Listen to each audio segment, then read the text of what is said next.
अभी कल exit poll आए हैं, मेरे से लिखवा लो, सारे एग्जिट पोल फर्जी हैं। मेरे शरीर का एक एक कतरा इस देश के लिए है, मेरे शरीर के खून की एक एक बूंद इस देश के लिए है, मेरे जीवन का एक एक पल देश के लिए है।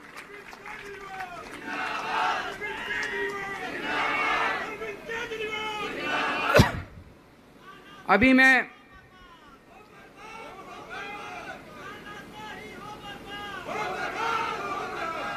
अभी राजघाट गया था सभी साथियों के साथ।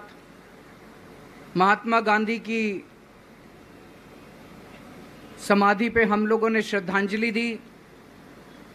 गांधी जी ने इस हमारे देश से तानाशाही का अंत किया था, वो हमारे लिए प्रेरणा स्रोत हैं।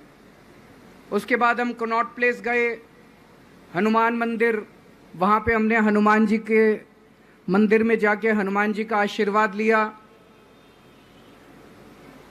4 तारीख को भी मंगलवार है,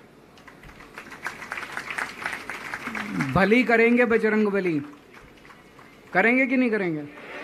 बोल बजरंग बली की।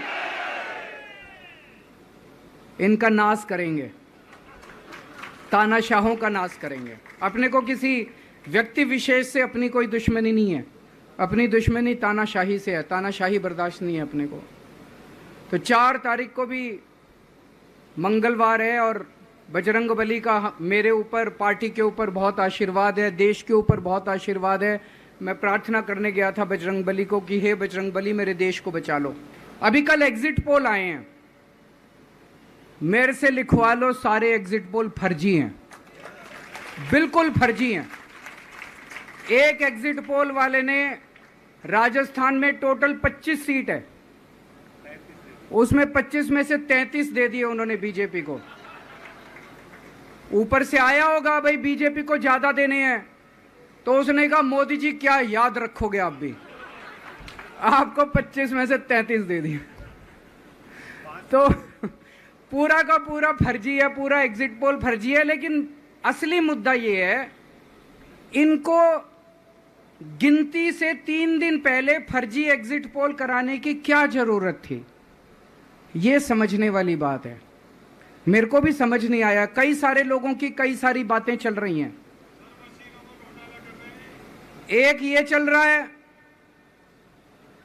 कि इन्होंने मशीनों का घोटाला कर दिया, लेकिन मैंने संदीप पाठक को भी बोला है और मैं सारे इंडिया गठबंधन की पार्टियों को बोलना चाहता हूं, अपने अपने काउंटिंग एजेंट को बोल दो पूरी तरह से सतर्क रहे। आखिरी तक अगर हार भी रहे हैं तब भी उठ के ना आए। कई बार क्या होता है, 1 राउंड में, 2 राउंड में, 3 राउंड में हार गए तो उठ के चले जाते हैं। उठ के नहीं जाना, सबसे लास्ट में रैंडम जितने बूथ होते हैं, ईवीएम मशीन होती है, उसकी पर्चियां पड़ती हैं। उन पर्चियों में से 5% पर्चियां उठाई जाती हैं। उन 5% ईवीएम की मैचिंग वीवीपैट की स्लिप से कराई जाती है। वीवीपैट पे जो स्लिप है उसकी काउंटिंग होती है, जैसे बैलेट पेपर की काउंटिंग होती थी, और उसकी काउंटिंग और ईवीएम की चेकिंग होती है दोनों की। एक भी मशीन अगर मैच ना करे तो वहां चुनाव रद्द कर दिया जाता है।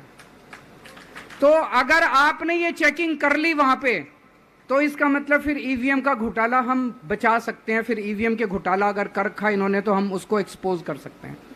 तो सब लोगों ने लास्ट तक रुक के, आपका कैंडिडेट हार भी रहा है तब भी आखिरी तक रुक के आपको ये ईवीएम की चेकिंग करा के आनी है, ईवीएम और वीवीपैट की मैचिंग करा के आनी है।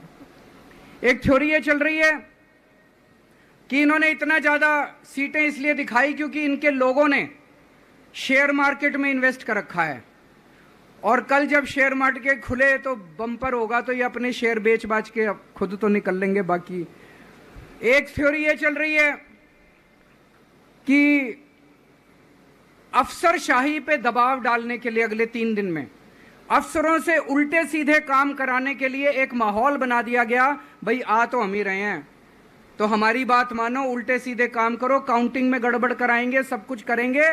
लेकिन फिर से मैं कह रहा हूं, अपने को, अपने काउंटिंग एजेंट, एआरओ, सब आरओ, सब लोगों को अपने को ट्रेन करके भेजना है और अपने को चौकन्ना रहना है। बाद में हम कहते रहे इन्होंने ये कर दिया, उसका कोई फायदा नहीं होगा। अभी अपने को चौकन्ना रहना है। एक थ्योरी ये चल रही है कि अगर इन्होंने कल ही कम सीट दिखा दी होती एग्जिट पोल वालों ने, तो हो सकता है कि इन दोनों के खिलाफ आरएसएस में और बीजेपी में कल ही बगावत शुरू हो जाती। 4 तारीख तक इंतजार ही नहीं होता, हो सकता है। तो कई सारी थ्योरी चल रही हैं, लेकिन अपने को सतर्क रहना है, चौकन्ना रहना है। मेरा अपना मानना है कि 4 तारीख को इनकी सरकार नहीं बन रही है। ये एग्जिट पोल से घबराने की जरूरत ही नहीं है, माइंड गेम है इनका, माइंड गेम खेल रहे हैं। आपको डिस्करेज करने के लिए, डिप्रेशन में डालने के लिए बिल्कुल नहीं जाना। आप उससे जाओ कि आप जीत रहे हो, आप अपने उस कॉन्फिडेंस से जाओ कि आप जीत रहे हो, और आखिरी तक आपको बैठे रहना है, किसी भी हालत में बैठे रहना है आपको। हमें हर एक को लड़ना पड़ेगा। ये चुनाव किसी पार्टी का या किसी नेता विशेष का नहीं है। ये चुनाव इस देश को बचाने के लिए है, इस देश में जनतंत्र को बचाने के लिए है। जिसके लिए भगत सिंह, गांधी जी सब लोग लड़े थे, वही माहौल आज है। जिस तरह से हमने अंग्रेजों को हटाया था, आज इस सत्ता को अपने को हटाना है। तो मैं सभी आप सब लोगों का, सभी साथियों का बहुत बहुत शुक्रिया अदा करना चाहता हूं। बहुत साथ मिला आप लोगों का इन 21 दिनों में। अब जब भी मैं लौट के आऊंगा फिर मिलेंगे आप लोगों से। तब तक के लिए अलविदा।